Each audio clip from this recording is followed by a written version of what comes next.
All right. So today we're going to take a deep dive into something pretty important, I think, for anybody learning English. Definitely. And it's thinking in English. Yeah, it's one of those things you hear all the time, but it's kind of hard to actually, do. Right. Like, how do you actually make that transition from translating in your head to just like thinking Right. in English? Yeah. So that's what this whole deep dive is about. And we're going to be drawing on a video by Emily and Liam. Oh, yeah. I love their videos. Yeah, their channel is called English in Comfort, Hmm. and this particular video is called How to Think in English. How to think in English, yeah. So I think they're both experienced language lawyers and teachers. Oh, So, yeah. They really know what they're talking so about. they really know what they're talking about, and they understand, I think, the struggles that a lot of us have. Yeah. Especially with this, mental translation thing. Yeah, with the mental translation. Yeah, so, and they go beyond just the usual tips. You know, you hear, oh, just... Right. Just stop translating. Yeah, how do you do that? Right, exactly. Like, Or just stop translating. Not that easy. It's not that easy. It's not a switch. Yeah. And they really highlight how this reliance on translation actually prevents us from truly thinking in English. Yeah, it becomes like a crutch. Yeah. Yeah. And they have this really great analogy, I think, Oh, what is it? that they compare it to running a marathon in heavy boots. Okay, Right, like, I get it. You might get to the finish line. Eventually, it's going to be so It's hard. going to be so much harder and exhausting than Right. if you were wearing lightweight shoes. You're going to be in so much pain. Right. And so the same goes for thinking in English. Like, translation just becomes this mental burden that holds you back. Totally. It's like you're slowing yourself down every step of the way. Yeah. So how do we ditch those heavy boots? Yeah, that's the big question, Right? right? And train our brains to think in English directly. Right. What's the secret? So they have all these really interesting techniques. And one of them is labeling objects around you. Oh, that's a good one. In English. Yeah. So it sounds simple. Yeah. Right? But how effective is it really? Yeah. But Emily actually took this to the extreme when she was learning Spanish. Wait, what did she do? She covered her entire apartment Uh-huh. in sticky notes Oh, my with God. the Spanish names for everything. Wow. That is commitment. So she, That's amazing. really went all out. Yeah. And she had a reason for doing that. I mean, what did she say about it? Now, what was the point of all that? Well, she said that seeing the Spanish words constantly Okay. helped her break free from her reliance on Right. translating in her head. Okay. It forced her brain to make those direct connections Right. between the objects and their Spanish names. Yeah. Instead of going through that extra step. Yeah. And it also created an immersive environment, which we'll talk more about later. Oh, interesting. Okay. Yeah. But I think the main point is that it wasn't just about memorizing vocabulary. Right. It was about It's deeper than that. rewiring Yeah. our thought patterns. Totally. Yeah.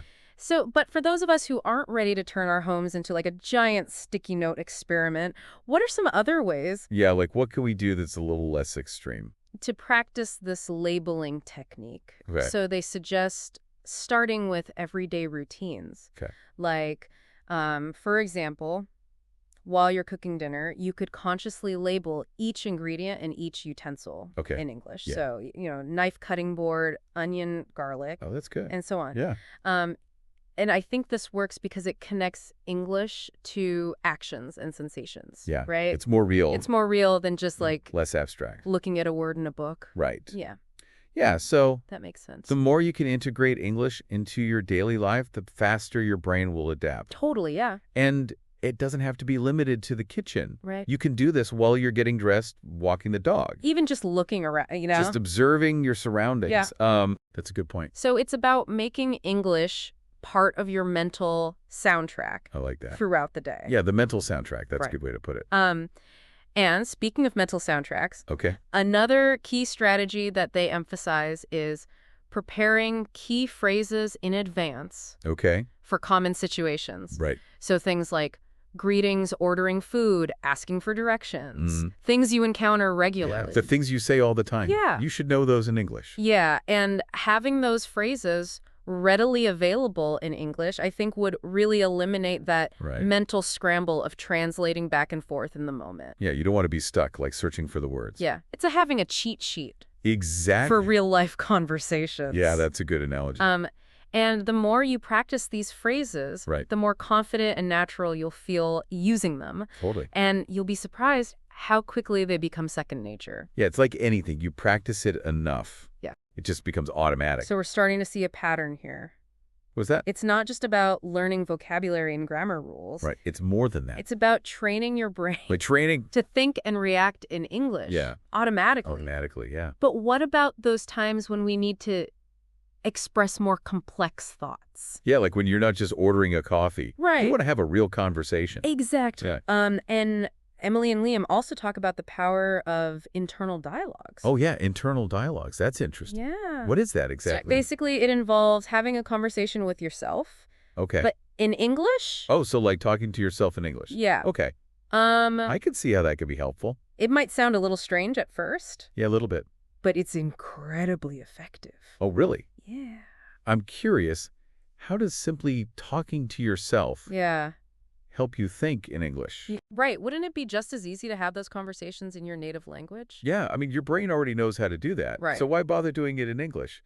It's about pushing yourself beyond your comfort zone. You know, like when you engage in internal dialogues in English, you're forcing your brain to find the words and structures to express those more complex thoughts. It's like a mental workout that strengthens your ability to think in English. Okay, so instead of just thinking like I'm tired, Right. I might challenge myself to say like I'm completely drained after that workout. Exactly. You're activating a wider range of vocabulary and grammar, and you're doing it in a safe, private space. There's no pressure to be perfect. It's all about experimentation and pushing those boundaries. That takes away some of the fear, for sure. Emily and Liam also mentioned using visualization as a way to practice thinking in That English. visualization, yeah. This one sounds almost like magic to me. It's more about harnessing the power of your imagination, I think. So with visualization, you create scenarios in your mind and you narrate them in English. It could be anything from ordering coffee to giving a presentation. Okay, I can see how that could be helpful for specific situations, but does it really translate to thinking in English more generally? Think of it as mental rehearsal. The more you practice these scenarios in your head, the more comfortable and automatic your responses become. And as you visualize you're naturally thinking in English, you're building those neural pathways. It's like creating an English-speaking world inside your own mind. That's a great way to put it. Emily actually shared an anecdote about how she used this when she was learning Spanish. Oh, really? She would imagine herself navigating everyday situations like asking for directions or ordering food. Okay. And she credits this technique with helping her build confidence and fluency because by mentally rehearsing these conversations, she felt more prepared and less anxious when she actually had to speak Spanish in real life. Oh, that makes sense. It's like practice makes perfect. Yeah, so it's not just about daydreaming. There's a real purpose behind it. Right. It's targeted practice. Yeah, and I'm starting to see how all of these techniques kind of work together. They create a sort of ecosystem for thinking in English. Exactly. Each technique reinforces the others and gradually shifts your brain's default mode to English. Yeah, it's like building a muscle. Right. The more you use it, the stronger it becomes. Totally, yeah. Speaking of building a muscle, we can't forget about immersion. Oh, yes, immersion. Now, we don't all have the luxury of moving to an English-speaking country. Right, if only. But Emily and Liam stress that we can create immersive experiences wherever we are. Yeah, you don't need a plane ticket to do this. Exactly. That's a good point. And they suggest starting with simple changes like switching your phone and social media settings to English. Oh, that's easy. Yeah. That's a good one. And this exposes you to the language passively throughout the day. Right, you're just surrounded by it even if you're not actively studying. Yeah, and I've tried that before, and it's amazing how much you start absorbing without even realizing it. Really? Yeah, like suddenly you're reading menus, navigating websites, understanding notifications, all in English. Oh, wow, that's cool. Yeah, and it's not just about passive exposure. They also advocate for actively seeking out English content that you enjoy. Okay. So movies, music, podcasts, books, whatever sparks your interest. Right, find something you actually like. Yeah, so it's about making immersion enjoyable, not a chore. Yeah, you don't want to dread it. And they also mention this concept of the English zone. The English zone. Where you dedicate a specific time each day to immersing yourself in the language. Okay, so like a set time for English. Yeah, it could be 30 minutes an hour, whatever works for your schedule. Okay. And during that time, you commit to doing everything in English. Wow. Reading, writing, listening, even talking to yourself. That's intense. Yeah, it's a commitment, Yeah. but I can see how it would create a powerful sense of focus. Yeah, you're really in the zone then. And accelerate the learning process. Oh, Emily described it as training your brain like an athlete. I like that analogy. And just like an athlete needs to fuel their body, you need to fuel your brain with consistent practice. Yeah, that's the underlying message, I think, throughout their whole video. It's not about finding a magic bullet. It's about making English a part of your daily life. Consistency is key. Exactly. But it's easy to get overwhelmed with all these techniques. Yeah, there's a lot. Yeah, so for someone just starting out, what's a manageable first step? I think the key is to start with one technique that really speaks to you, and commit to practicing it for even just a few minutes each day. Like maybe you start with labeling objects around your house or try narrating your daily routine in English. It's just something small to get started. Yeah, exactly. And the important thing is to build a habit and slowly increase the amount of time you spend thinking in English. You don't have to go from 0 to 60 overnight.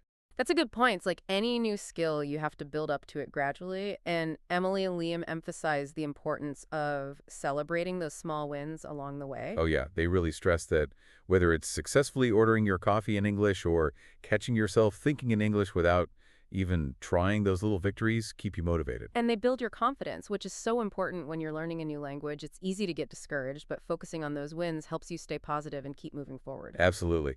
They also encourage learners to find ways to make language learning fun and engaging, whether it's watching a funny English movie or listening to your favorite band's lyrics. It's about finding activities that you genuinely enjoy. That makes the whole process feel less like work and more like a natural part of your life. I remember when I first started learning Spanish, I would force myself to watch like serious documentaries, Oh no. which was so boring. Yeah. It wasn't until I started watching Spanish comedies that I really started to connect with the language.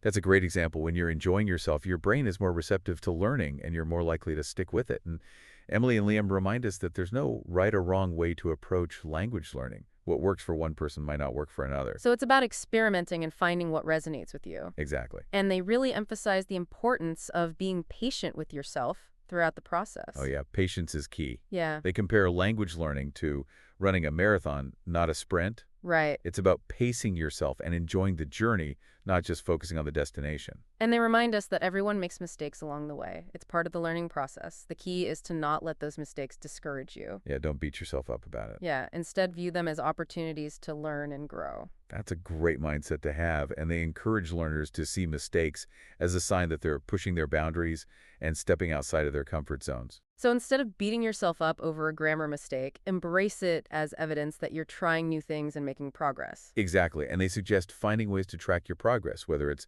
keeping a journal, noting down new words you've learned, or recording yourself speaking English to hear how far you've come. Those are great ideas. Seeing how much you've improved can be really motivating and help you stay committed to your language learning goals. And ultimately, that's what it's all about, finding strategies that work for you and staying motivated on your journey to fluency. So to wrap up our deep dive into Emily and Liam's insights, here are the key takeaways. First, consistency is key.